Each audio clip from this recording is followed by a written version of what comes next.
Salut à tous, j'espère que vous allez bien, que vous passez une très belle journée. Je suis comme d'habitude super heureuse de vous retrouver aujourd'hui sur la chaîne Booktube pour une nouvelle vidéo.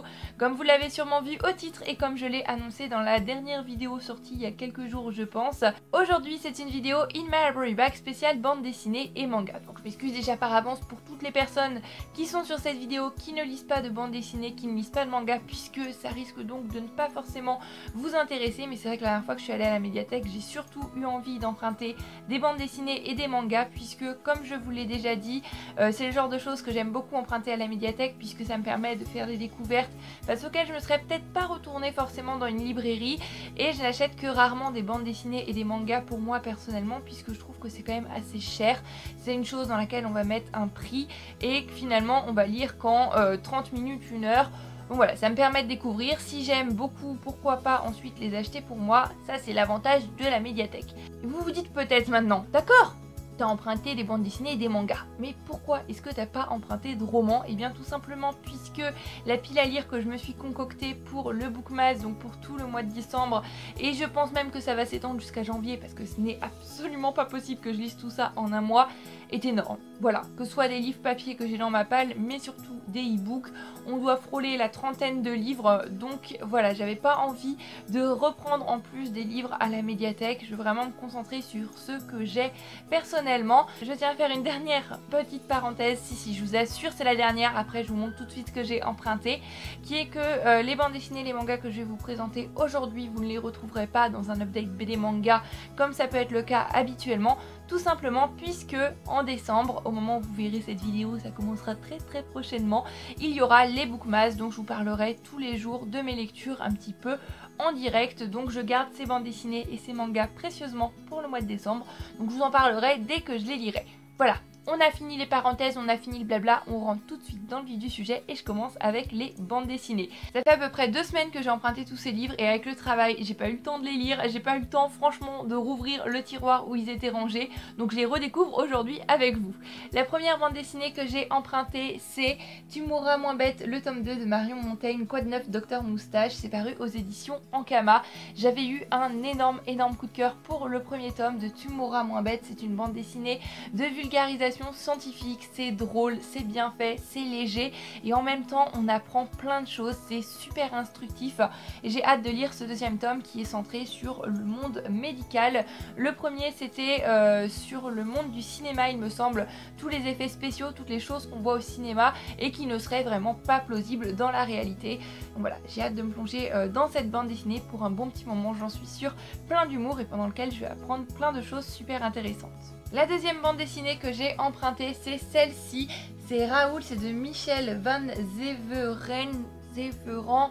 Je suis vraiment désolée. Attendez, je suis pressée. C'est paru chez Pastel, une bande dessinée qui a l'air ultra mignonne, douillette, cocon. Voilà, le genre de choses parfait avec des guirlandes de Noël, une fausse cheminée sur l'ordinateur, bon moment garanti. Les éditions Pastel, j'aime beaucoup ce qu'ils font en général. Et on a juste la 4e de couverture, on a un papa loup, il me semble, qui dit t'exagères, pourquoi est-ce que tu dois toujours y aller quand on passe à table? Et le petit louveteau qui dit c'est pas ma faute, c'est mon caca, il sait pas à quelle heure on mange, et le papa loup qui répond bon appétit. Voilà, le genre de choses qui je pense passe tout seul. Pour vous montrer rapidement les illustrations, on est sur quelque chose d'assez épuré et je sens que je vais juste adorer, donc suite au prochain épisode. On poursuit toujours dans les bandes dessinées avec Nora de Léa Mazet, c'est paru aux éditions de la Gouttière. Je ne sais absolument rien de cette bande dessinée si ce n'est ce que nous en dit la 4e de couverture qui est Cher journal. Finalement être à la ferme c'est rigolo. J'ai même trouvé une super cabane. Mais il y a un truc pas normal avec la voisine, elle est tout le temps toute seule. Je crois que je vais mener l'enquête. Et cette 4e de couverture m'a beaucoup fait penser au Carnet de Cerise, une petite fille qui mène l'enquête, qui fouille un petit peu son nez où elle n'est pas censée le fourrer. Et voilà, pourquoi pas. Et on termine les bandes dessinées avec celle-ci qui est magnifique. Elle s'appelle L'épouvantable peur d'Épiphanie Frayeur. C'est de Gauthier et Lefebvre et c'est paru aux éditions Soleil dans leur collection Métamorphose. Alors, je ne sais absolument pas de quoi parle ce livre, mis à part de la peur d'Épiphanie, je suppose, au vu du titre. Mais la couverture, elle est géniale et de toute manière, c'est paru aux éditions Soleil dans leur collection Métamorphose, donc moi je fonce les yeux fermés. Tout ce que j'ai pu lire d'eux pour l'instant c'était juste magnifique, génialissime, autant par l'histoire que par les dessins, par les sujets abordés. Donc voilà, j'y vais vraiment les yeux fermés et je vais partir à sa découverte comme ça et j'ai super hâte. On passe maintenant au manga et on commence avec une série de mangas qui s'appelle Une sacrée mamie. C'est de Yoshiki Shamada et Saburo Ishikawa et c'est paru aux éditions Delcourt. Donc j'ai pris le tome 1 et le tome 2. Une bande dessinée que je ne connais absolument pas mais elle faisait partie d'une liste sur laquelle je suis tombée qui était si vous avez aimé la bande dessinée Yotsubae, vous aimerez certainement Une sacrée mamie. Donc moi il m'en a pas fallu plus.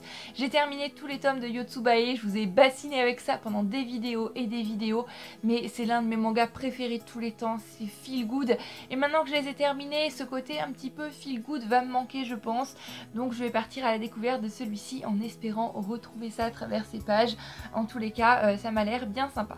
J'ai également emprunté le premier tome de A Silent Voice, c'est de Yoshitoki Oima et c'est paru aux éditions Kiyun dans leur collection Shonen. Alors ce manga là, je pense que vous en avez forcément entendu parler à moins d'habiter dans une grosse grotte, hein, vraiment une grotte cachée très profondément dans des buissons, puisque ça fait beaucoup de bruit, c'est un manga que beaucoup de gens ont aimé et donc bien évidemment il n'était jamais disponible à la médiathèque, il était toujours emprunté. Là il n'y avait que le premier tome, mais il y avait le premier tome quand même, donc je me suis ruée dessus. J'ai hâte de partir à sa découverte et j'espère moi aussi être embarquée par ce manga qui va notamment traiter du harcèlement scolaire et de la sourdité, voilà, deux thèmes qu'on aborde pas très souvent je trouve dans les mangas et j'ai super hâte. J'ai bien évidemment emprunté la suite de Blue Spring Rise, c'est de Io Sakisaka et c'est paru aux éditions Kana.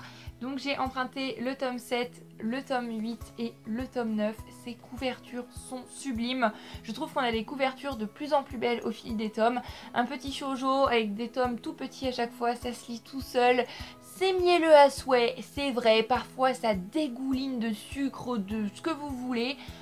Mais j'adore. Voilà, ça se lit tout seul et j'ai hâte de connaître la suite. On continue dans les séries de mangas dans lesquelles je souhaiterais avancer et là c'est la fin d'un manga qui est en 4 tomes, il s'agit d'un carré de ciel bleu.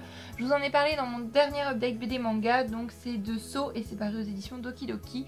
J'ai emprunté le tome 3 et le tome 4. Voilà, je vais terminer cette série de mangas, j'ai hâte de savoir comment ça avance, comment ça se termine aussi. En tous les cas j'ai passé un bon moment avec les deux premiers tomes, donc j'espère que ce sera toujours le cas avec les deux derniers.